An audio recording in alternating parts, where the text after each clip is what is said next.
O Senhor esteja convosco. Ele está no meio de nós. Proclamação do Evangelho de Jesus Cristo, segundo São Mateus. Glória a vós, Senhor. Naquele tempo, os fariseus ouviram dizer que Jesus tinha feito calar os saduceus. Então eles se reuniram em grupo e um deles perguntou a Jesus para experimentá-lo: Mestre, qual é o maior mandamento da lei? Jesus respondeu: Amarás o Senhor teu Deus de todo o teu coração, de toda a tua alma e de todo o teu entendimento. Esse é o maior e o primeiro mandamento. O segundo é semelhante a esse: amarás ao teu próximo como a ti mesmo. Toda a lei e os profetas dependem desses dois mandamentos. Palavra da salvação. Glória a vós, Senhor. Eu vos amo, ó Senhor, sois minha força, ó Senhor, sois minha força e salvação.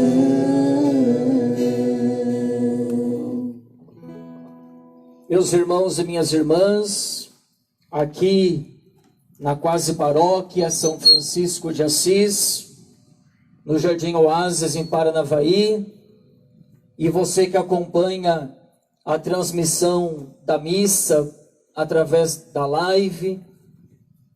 Essa semana a palavra mostra alguém perguntando para Jesus qual é o maior mandamento. Eram muitas as leis, eram muitas as normas.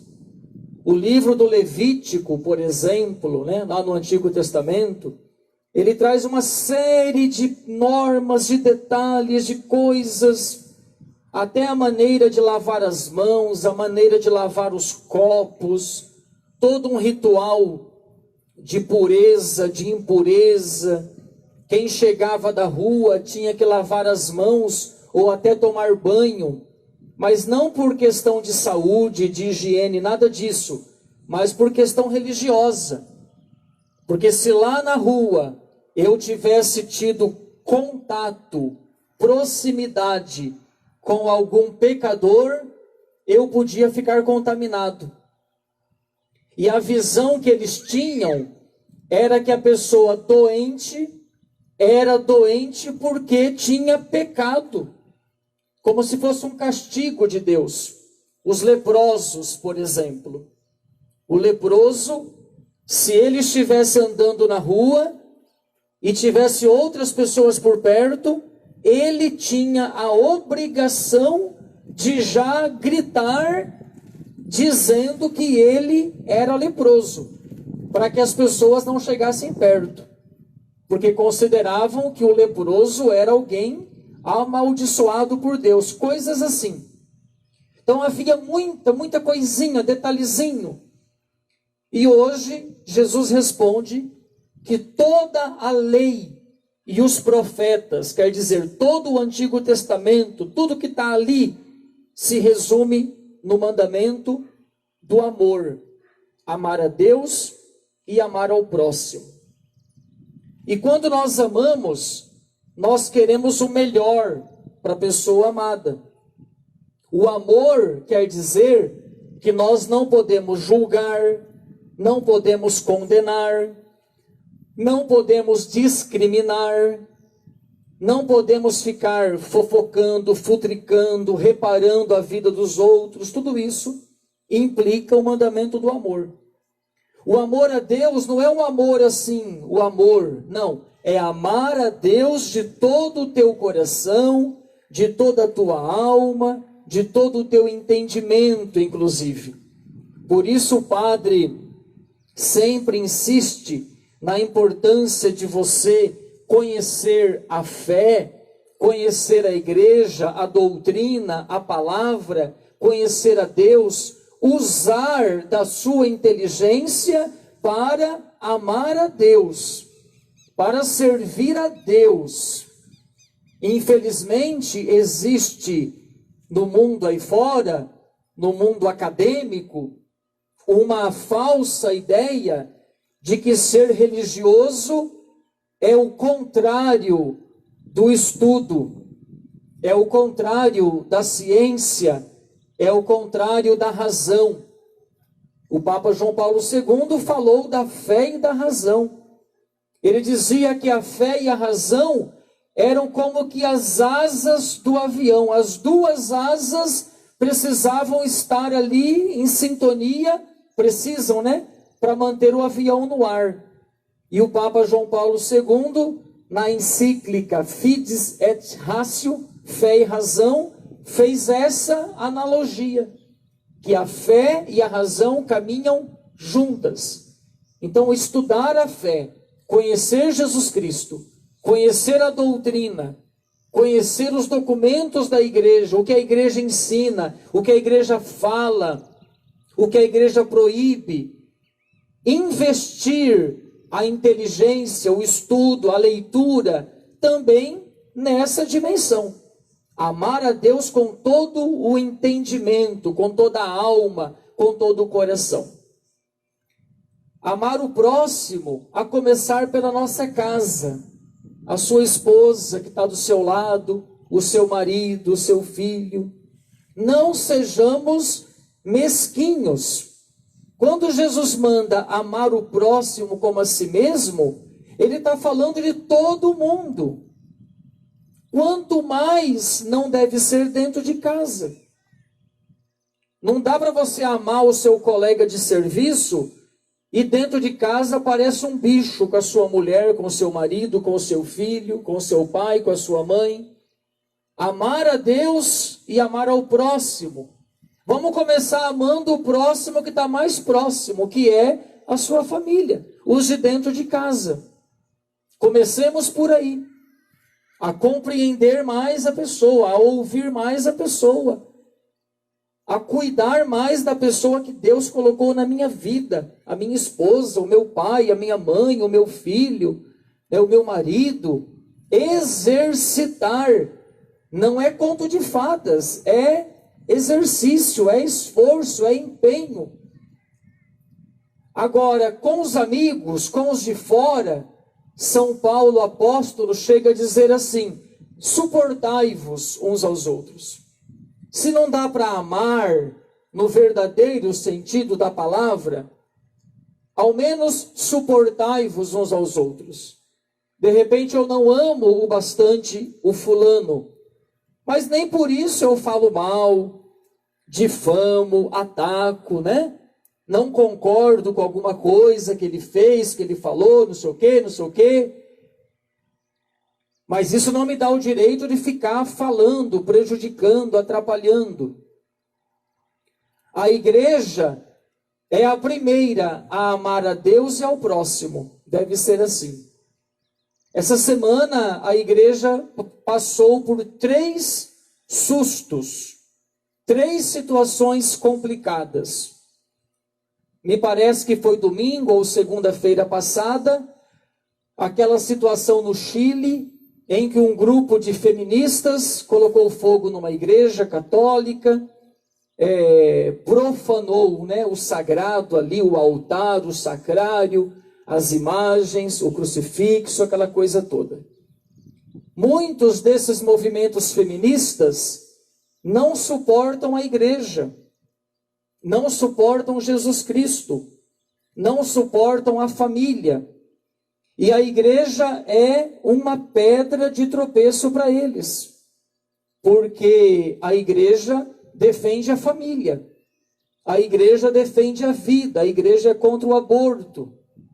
Tinha aí no Facebook, não sei, no Instagram, uma frase assim de uma pessoa dizendo: vamos começar pela Catedral do Rio de Janeiro e vamos para a Catedral de São Paulo. Vamos, a igreja, a religião é um atraso. Vamos acabar com esse atraso. Então vai se disseminando uma mensagem de ódio, de raiva, de perseguição. E isso a igreja não ensina. A igreja é contra o que esses movimentos feministas e abortistas propagam. A igreja é contra. Mas a igreja não ensina você a colocar fogo na casa de uma pessoa porque ela é feminista. Vamos dizer que lá no centro tenha um escritório onde se reúne um grupo de feministas. Você não é chamado a ir lá atacar, colocar fogo, apedrejar, aquela coisa toda, não. A igreja ama a todos. Mas a igreja não pode mudar o discurso dela para se adequar ao gosto de cada realidade. A igreja é contra as ideologias que esses movimentos feministas e abortistas propagam por essa terra fora. E o fato de você se colocar contra na orientação, na pregação, na mensagem, não quer dizer que você está disseminando o ódio, a intolerância. Pelo contrário, quem se mostra odiando e intolerante são esses movimentos aí. Ao menos esse aí que aconteceu no Chile e tantos outros que a gente vê pelo mundo afora.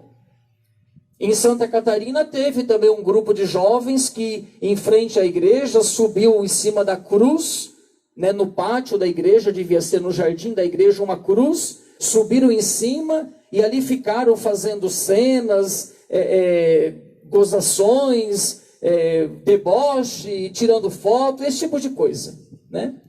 Então fiquem atentos a isso. E a fama que querem passar é que a igreja odeia, é que a igreja é um atraso, é que a igreja discrimina, é que a igreja não aceita isso nem aquilo. A igreja não aceita aquilo que é contrário ao que o seu fundador, nosso Senhor Jesus Cristo, ensinou. E mandou que a igreja guardasse isso até o final dos tempos, quando ele há de vir para julgar os vivos e os mortos. Outro ponto polêmico é que está aí meio assim nos bastidores, que o Supremo Tribunal Federal vai voltar o assunto de obrigatoriedade do ensino da ideologia de gênero nas escolas. Isso aí está fervilhando por baixo dos panos. E nós vamos nos manifestando. É claro que a igreja não aceita. O seu filho vai para a escola para estudar. E na escola vai ser dito para ele, o seu filho se chama Pedrinho. Na escola vai ser dito para ele que ele não é um menininho. E a menina lá, a Mariazinha, ela não é uma menina. É um ser indefinido. E depois de conhecer e preferencialmente experimentar vários tipos de relações sexuais, é que ele vai definindo se ele é homem, se ele é mulher. Isso não existe. Agora a igreja católica tem que ficar calada dentro do templo, rezando missa, enquanto lá fora, nos bastidores, os homens estão atacando um dos valores fundamentais da humanidade, que é a família. Então, como que cresce um adolescente com essa cabeça? Eu tenho o corpo de menino, mas não sei se sou menino. Eu tenho o corpo de menina, mas não sei se sou menina.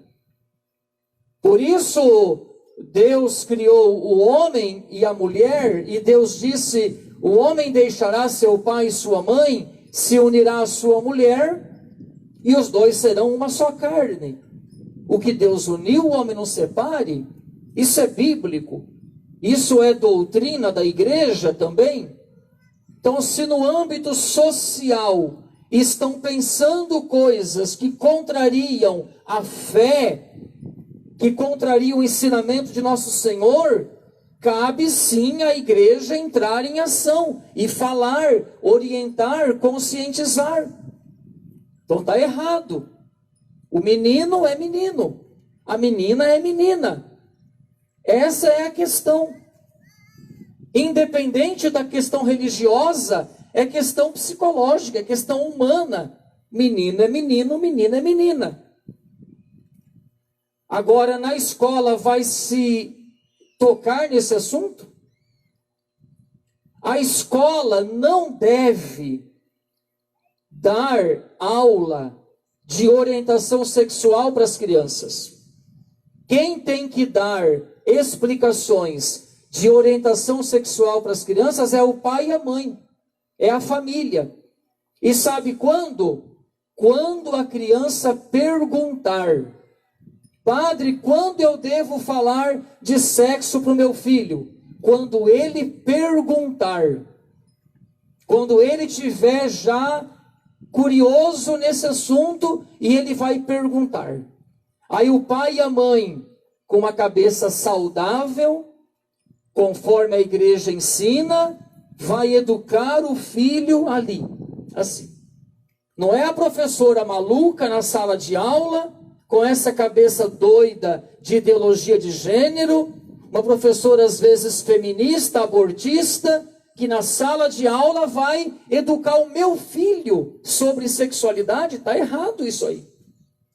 Então essa é outra polêmica que está surgindo essa semana.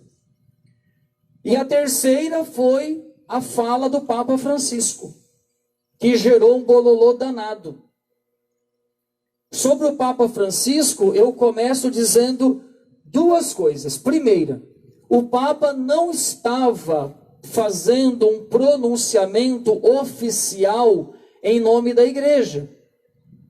O Papa estava dando uma entrevista, assim, de maneira meio informal. O Papa não tinha um papel, não tinha um documento, nada na mão. Uma coisa mais espontânea, que é bastante característico do Papa Francisco. Esse é um ponto. Junto com esse ponto, na fala, pode ser que o Papa tenha usado alguma expressão meio confusa, que não foi, de repente, muito feliz em algumas expressões que ele usou. Isso pode ter acontecido. E um outro ponto é que tem muita gente do lado do inimigo, pegando a fala do Papa aqui, uma fala do Papa lá, costurando o negócio e dizendo frases do Papa fora de um contexto geral do que realmente o Papa estava dizendo. Então toma cuidado com isso, esse ponto. Mas a posição da igreja a igreja é a favor da família, o homem e a mulher que se casou na igreja, que tem filhos, essa é a família segundo o plano de Deus. Um casal, infelizmente, se separou e, de repente, ela ou ele contraiu uma nova união e forma uma família, tá? Uma viúva com os filhos. Um casal se separou e a mãe ficou sozinha com as crianças, uma família. O pai com os filhos, uma família. Mas a família ideal no plano de Deus é o casal, o homem e a mulher com os seus filhos. Agora, um par de homens, não é um casal, um par de homens ou um par de mulheres que se vê na condição homoafetiva, e esses dois resolvem morar juntos, a igreja não pode dizer que esse par de homens é uma família equiparada à família, o casal homem e mulher. E se no civil isso se aprova, na esfera civil toda, vai ficar na cabeça da juventude, da criança, do adolescente, que esse é um modelo de família tão bom quanto o outro. E não é. por mais que sejam pessoas de bem, por mais que sejam pessoas honestas, por mais que sejam cidadãos que merecem o nosso respeito. Está entendendo? A igreja não é a favor do casamento civil de dois homens. Não é. Agora, se você estiver andando na rua e você vê dois homens, um casal homoafetivo, andando de mãos dadas, você não vai ficar atacando. Você não vai ficar julgando, ameaçando bater, discriminando, nada disso. Se você vai ao shopping, vai ao restaurante e na mesa ao lado tem um par de duas mulheres ou de dois homens homoafetivos, respeite, mesma coisa, acolha. Bom dia, boa tarde, boa noite. É um filho de Deus que merece ser respeitado, embora esteja numa condição que não é aquilo que a igreja tem pregado, que não é aquilo que o Senhor falou. Existem muitas situações que a família, o pai e a mãe, exclui o filho que de repente disse que é homossexual. Manda embora de casa, não aceita em casa. Essas pessoas têm o direito de estar na sua família, com o seu pai, com a sua mãe, com os seus irmãos. E o pai e a mãe devem acolher, embora a gente não aceite a condição do pecado, mas acolher a pessoa que está naquela situação. Então o Papa Francisco, nessa linguagem da misericórdia, do amor, da acolhida, ele trabalha bastante por esses lados aí, o que está certo. E de repente se expressou errado em algumas coisas. Mas o Papa é o Papa que merece o nosso respeito, a nossa oração, e nós rezemos pela igreja. Vocês estão me entendendo? Não é para discriminar, não é para atacar nem o homossexual, nem o casal homoafetivo, nem a feminista, a abortista, nada de violência, de preconceito, coisa dessas aí. Só que essas pessoas também têm que aprender a respeitar.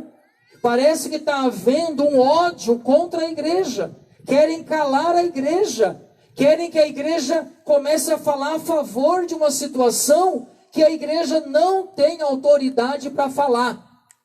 Presta atenção. A igreja não tem autoridade para dizer, ótimo, pode abortar. Não. O Senhor disse, não matarás. A igreja não pode ser infiel ao que o seu fundador ensinou.